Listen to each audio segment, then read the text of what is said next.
Welcome to the Phil Steele Plus tour for this weekend, December 9th and 10th. Up for you today, I've got some quick hitters for you. I've got a FCS selection, and as promised, we're going to give you a couple of NFL selections this week as well. The tour last week, the selection went 0-1. That drops the record down to 26-13, 67% over the last 9 weeks for the tour's selections, 58-38 over the last 20 weeks. Still an outstanding record. Now, as mentioned, there's only one game, Army-Navy, in the college this week. So I'm just going to have one quick hitter for you, or two quick hitters for you on the game. Naturally, if it's Army-Navy, you know already what we're going to do. We already had the selection on Navy and Air Force to go under the total. That one went under the total with just 23 points. We had the selection on Army and Air Force to go under the total. That one went under the total at 23-3. I could go back, and I will go back and show you. Let's take a look at a couple of things about the game. First of all, if you click on the opponent, naturally, you can get the last 26 years matchups. Just take a look over here. Straight unders every single game. Now, last year went over. 37 points over 32, but I want to point this out. Let's go back and take a look at the box score last year's game. When they ended regulation, there was 20 points on the board. Each team had to score a touchdown in the first overtime, and then a field goal in the second overtime finally put it over the total. That's the only way that thing went over the total last year, 20 points at the end of regulation. And you can click on the box score for any game this year. I click on them, and I go through every play-by-play of every game every week. You've got that access. I'd like to thank collegepressbox.com for allowing us to provide those. But you can actually go back if you want to look at a box score from past years. Just click on the box, and they're all available for you. Now, as far as the matchup goes for the total, I just showed you that one. I could go back and show you our Army against Air Force. Look at all the unders there. That's 1, 2, 3, 4, 5, 6, 7, 8, and 9 in a row. And then even Navy versus Air Force. Let's go click on that, and we'll see a plethora of unders once again. It's the reason for the unders. I say it every time. You've got two option offenses. Generally, the advantage of an option offense is your opponent cannot duplicate the speed you run the option offense, and or their scout team cannot run it nearly as efficiently. Meanwhile, your defense practices against the option all week in practice. So there's no defense better at preparing for the option than the service academies, and that's what we have here. They've all gone under. You knew it was coming. We're going to go with under in the Army-Navy. Now, one thing I do want to point out, the total on this game, and the reason it's not an actual selection, it's just a quick hitter, the total's getting ridiculous on this. It's down to 27.5. I still like the under, but I want to point this out. If you look at the total on the game, it's gone from 56 to 51 to 47 to 44 to 40, 40, 37, 35, 32, and this year it is just 27.5. We're also going to go with the total, or with the Navy as the play here, plus the 3. The underdog has done extremely well in Service Academy games. In fact, if you go back to 2017, there have been 20 Service Academy games. And let's go take a look at them real quick. We take a look at Army-Navy, and let's see how the favorite is done. Favorite lost, dog won, so it's 2-0, 2-1, 2-2, 3-2. 4-2 is the underdog in Navy-Army in that span. If we take a look at Army against Air Force and take a look at the dog, we are looking at 1-0, 2-0, 3-0, 4-0, 5-0, 6-0 since 17, so you got to like that. And how about Navy against Air Force? Click on that. Win, there's one loss, but that's a win, win, win, win. So as you can tell, since 17, just picking the dog in this series, you have gone 16-4 against the spread. So that's going to be a quick hitter as well. And I want to point out one thing here, and that is all year long we've been updating the schedule. Now, we haven't color-coded that green and red for last week. We'll get that done. But we're also going to put the bowl games in the schedule. So all these power ratings that you see here will be in there for all the bowl games. Strength of schedule will be in there, everything. It's been a great season. Look at the revenge. Last year, there was only one best bet in the revenge. Remember, green are the best bets. It was Texas over Oklahoma State, a winner. That brings the revenge record to a remarkable 46-20 on the year for just the revenge plays. Strength of schedule plays, 75 and 66. Situation plays, 63 and 45. Once again, it was a situational play on Texas. Was the only best bet last week, so make that 64 and 48. The AGG doing well at 39.29, plus minus 41.33. If you have access to Phil Steele Plus, you'll have access to these power ratings for the entire bowl season this year. And by the way, Navy will be here a revenge play when we get this updated this week. They will be a green revenge play in this one. Last year, I think they will be. Let me just double check to see make sure they were a favorite in this game last year. Click here. Army. Yes, they were a 3-point favorite last year, and they lost. So Navy would be the revenge play this year. To make it as a true revenge play, you had to be the favorite last year and lost. So Navy will be one of these revenge plays, adding even more to your quick hitter. But use your Phil Steele Plus, and we'll have this schedule updated for you early next week. They'll all be updated for you. Now, one quick note for you. I want to point out, and I talked about Phil Steele Plus, and it's right now, the Phil Steele Super VIP is here. As you know, I discontinued the, when you buy the VIP, getting Phil Steele Plus for the rest of the year. That was just a bad deal. But I'm going to do even better with this Super VIP. Here's what you get. With the Super VIP, you get not one, but 2 magazines. So 2 of the 2024 magazines. College Football Preview, it's $39.98, basically $40. The magazines actually get shipped off as they come off the press.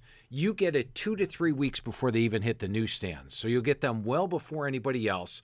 We do not start shipping out the other magazines until we actually get them in our office. So you get them a week before anybody that orders the magazine regular, but you also get it 2 to 3 weeks ahead of when they hit the newsstands. You get the digital version of the magazine, the 2024 version, $19.95 for value, and that's available 2 days after we upload the magazine to the printer. So before it's even off the press, you have access to the digital. And what we did last year, we sell the digital version for $19.99, but even if you purchased the digital version, you did not have access to it for 2 weeks. We let all of our VIPs have exclusive access to the digital version for 2 weeks until they actually got the magazine in their hands. Then we finally opened it up to everybody else. So only VIPs get this exclusive digital access to the magazine 2 weeks before everybody else. You also get Phil Steele Plus from now through the Super Bowl. So you want to do the NFL playoffs, you want to do the FCS playoffs, you want to do the bowls, you want to do your homework, you've got it all the way through the Super Bowl. But I'm throwing this in this year, and it's unique. I'm going to give away Phil Steele Plus for the entire 2024 football season. Now, if you bought that, it's $99. Become a Super VIP, it's just $69.95. And you get Phil Steele Plus not only through the Super Bowl this year, but through the Super Bowl next year. That's a huge savings. You also get 4 free issues of my College Inside the Press Box newsletter, an $80 value, free shipping. And if you order by December the 15th, you get my Phil Steele Bowl Digital Guide. We're putting one out this year for $15. That'll be out December 15th. Everything just $69.95. So you'll have exclusive access to VIP, get 2 full issues of the magazine, 2 to 3 weeks for everybody else. Phil Steele Plus membership through next year's Super Bowl. Huge value there. And 4 issues of College Press Box plus the Bowl Guide. Just go to the store, and it's available there right now. It's called the Super VIP deal. All right, let's get to your FCS selection for this week. And we're going to just click over here to your FCS team pages. And FCS team pages. I think Chris got a nice one here this week. We're going to put Idaho on the right because they're at home in the Kibbe Dome. And we are going to put Albany on the left because they're the visitor. Now, the first thing I want to point out is if you're used to Phil Steele Plus, the first thing you'll see is Idaho is number 4 in the country in defense, holding opponents to 80 yards per game below their season average, just 295 yards per game on the year. Albany is number 2 in the country, holding opponents to 88 yards per game below their season average, and allowing just 293 yards per game on the year. We have 2 of the best defenses in the country. And unlike the Navy-Army game this weekend, where the total is 27.5, the total on this game is 51.5. I like that. let's point out some other things. Look at Albany's offense. They're actually gaining 12 yards per game below their season average this year.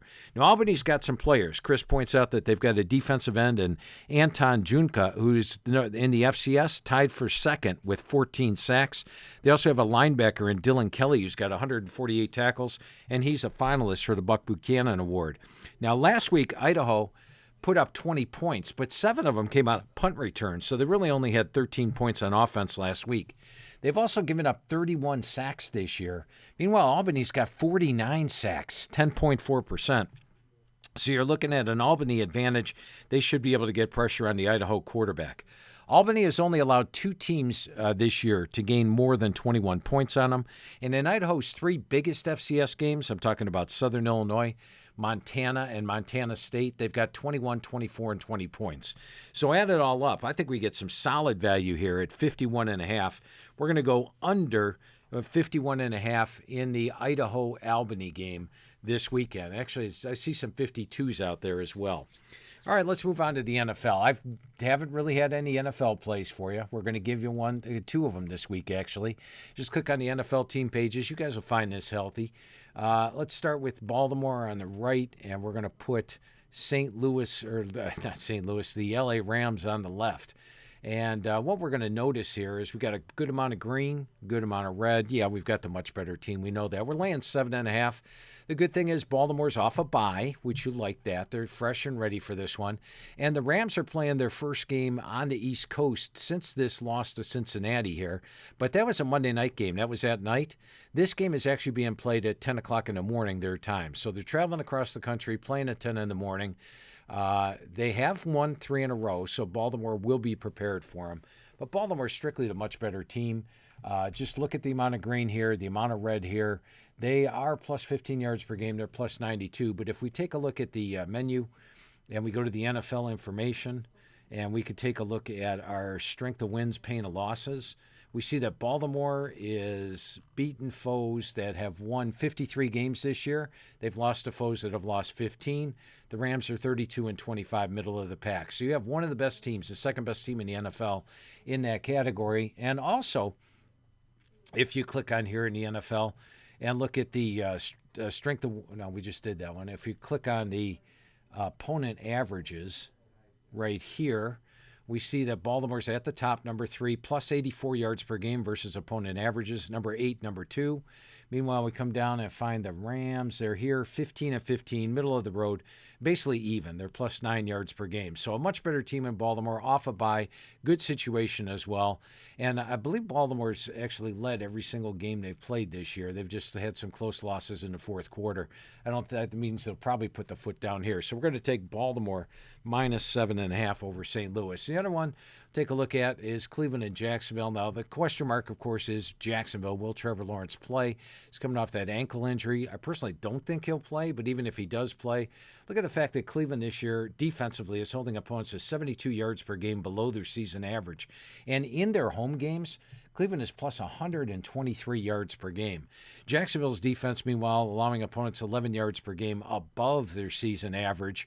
Of course, Trevor Lawrence questionable coming in. C.J. Beathard may play. For the Browns, they've been without their starting quarterback for quite some time. Flacco actually had a decent game last week. This was much closer than 36-19. A couple of late turnovers blew that one out. So I think you got the better team at home, 3 points. It's going to be cold and windy on Sunday, possibly rain. So the conditions favor Cleveland as well. We're going to go with Cleveland minus 3. And if you take a look at... yeah, that's good. That's everything we're going to show you on that one. I've showed you all the other stuff. So there you go. We got a couple of plays. I am next year on Phil Steele Plus. If you're an NFL guy, we're going to have much more up here. We already have the individual stats. You want to see how they played each week. You could see here that Watson missed a good portion of the year, only played these 2. DTR, by the way, is practicing, could return. So they've got DTR and Flacco possibility this week. Tells you how the teams do rushing. And, of course, Chubb went down early in the year. They've been playing well without him. And then this tells you how these guys have done. Let's see what C.J. Beathard's done so far this year. 2 for 2, 1 for 2. So their backup quarterback got experience last week, 9 of 10. But their backup quarterbacks have nowhere near the experience that the Browns do. So that's for that. We're going to put the last the 40-year logs up there. Right now, we do have the last 20-year logs for the NFL, so you can actually go back up and get that. You've got coaches, record stats, annual leaders, all that's available. So do check that out. Play around with the NFL. You got the playoffs coming up, and that will do it for this one. I'll be back next week. I should have a tour for you with some early bowls. We'll have one for you for the early bowl games next week. And as always, I'd like to thank you for taking the Phil Steele Plus tour with me today.